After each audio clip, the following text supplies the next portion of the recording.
On a tous déjà eu ce sentiment, non? D'arriver toujours après la bataille pour les airdrops les plus rentables, de voir tout le monde célébrer des gains de folie pendant qu'on essaye juste de comprendre quel sera le prochain gros coup. Le monde de la crypto va tellement vite, c'est parfois déroutant, et c'est super facile de se sentir complètement largué. Eh bien aujourd'hui, on va dessiner ensemble une carte pour s'y retrouver. Alors, notre plan de match pour dominer les airdrops de 2026 est simple en 4 temps. On va d'abord regarder l'opportunité, qui est immense, puis on va se pencher sur les risques, parce qu'il y en a. Ensuite, on ciblera les catégories les plus chaudes et on terminera avec une stratégie claire et nette à appliquer. Allez, on plonge direct dans le vif du sujet. Et attention, on ne parle pas de petites sommes ici, on parle d'un potentiel qui peut littéralement redéfinir des portefeuilles. Et 2026 s'annonce comme une année absolument cruciale. Cette phrase, elle donne vraiment le ton. Imaginez, plein de projets majeurs, des poids lourds de l'écosystème qui ont passé des années à construire sont enfin sur le point de lancer leurs jetons. L'effervescence est palpable. Et ce n'est pas juste de la théorie, loin de là. L'airdrop d'Hyperliquid, par exemple, a véritablement changé des vies. Certains ont reçu des allocations qui se comptaient en millions de dollars. Oui, en millions. Cet exemple montre bien que l'opportunité est réelle, concrète et que les gains à 7 chiffres, eh bien c'est possible. Mais calmos, là où il y a des récompenses aussi énormes, il y a forcément des risques tout aussi importants. Ignorer les dangers serait vraiment une erreur de débutant. Il faut savoir où on met les pieds. Un des pièges les plus classiques, c'est cette fameuse technique du leurre et de l'échange. En gros, un projet vous fait miroiter une récompense de rêve pour vous attirer, et juste avant de payer, hop, il change les règles du jeu.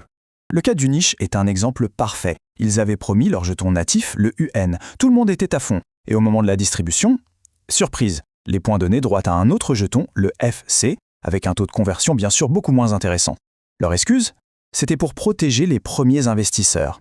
Un cas d'école de bait and switch. Le risque ne vient pas que des arnaques. Attention, prenez Dawn, un projet sérieux, légitime, avec presque 50 millions de dollars de financement. Pourtant, son lancement a été décalé à 2026. Ça montre que même avec les meilleurs projets, il faut être patient. L'argent est là, mais c'est le marché qui a le dernier mot. Bon, maintenant qu'on a bien en tête les opportunités et les risques, passons au concret. Où est-ce qu'il faut concentrer son attention, son temps et ses efforts pour 2026 ? 5 grandes tendances, 5 narratifs se dessinent clairement pour 2026. On va les décortiquer un par un. On va commencer par la base, les portefeuilles, pour aller jusqu'aux fondations de l'écosystème, les chaînes de niveau 2, en passant par le trading, les paris et les collectibles. C'est parti. On commence par la base de la base. Pour faire quoi que ce soit en crypto, il faut un portefeuille. Et là, il y a un géant, MetaMask, qui, après des années et des années d'attente, a enfin confirmé qu'il y aurait bien un jeton, et donc un airdrop. C'est sans doute l'un des événements les plus attendus de tout l'écosystème.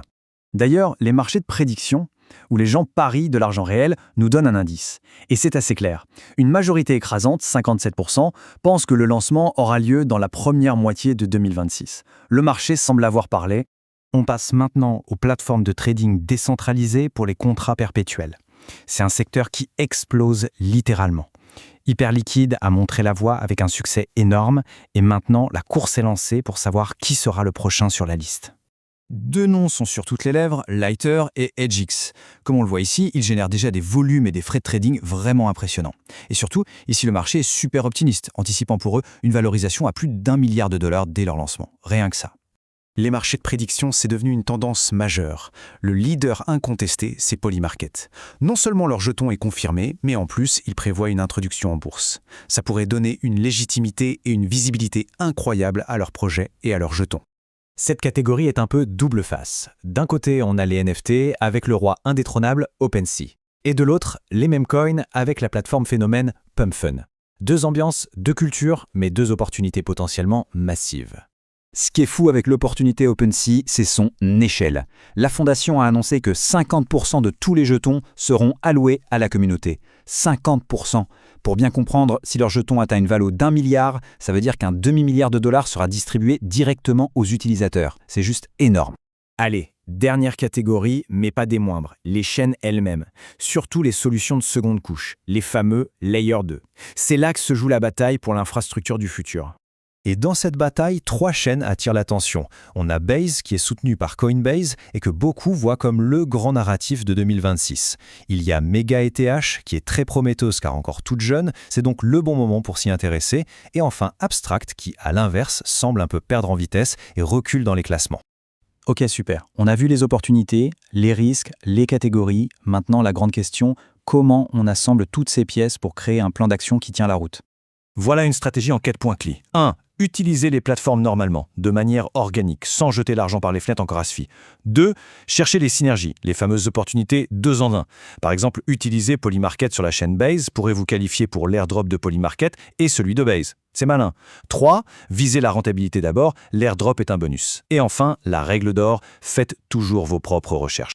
Cette phrase, elle est absolument capitale. C'est un vrai changement de mentalité. L'airdrop ne doit pas être une excuse pour perdre de l'argent en trading. Non, il doit être la cerise sur le gâteau d'une stratégie qui est déjà saine et gagnante. Au final, tout se résume à ça. Ceux qui vont cartonner en 2026, ce ne seront pas les plus chanceux. Ce seront les plus malins, les plus méthodiques. C'est une partie d'échec, pas un ticket de loto. Une approche réfléchie fera toute la différence. Et ça nous met avec cette question fondamentale. Chaque décision qu'on prend dans cet univers se trouve quelque part entre le risque calculé et le pur hasard. La clé du succès, c'est peut-être simplement de savoir de quel côté de la ligne on se place avant de mettre son capital en jeu. C'est la réflexion qu'il faut garder en tête.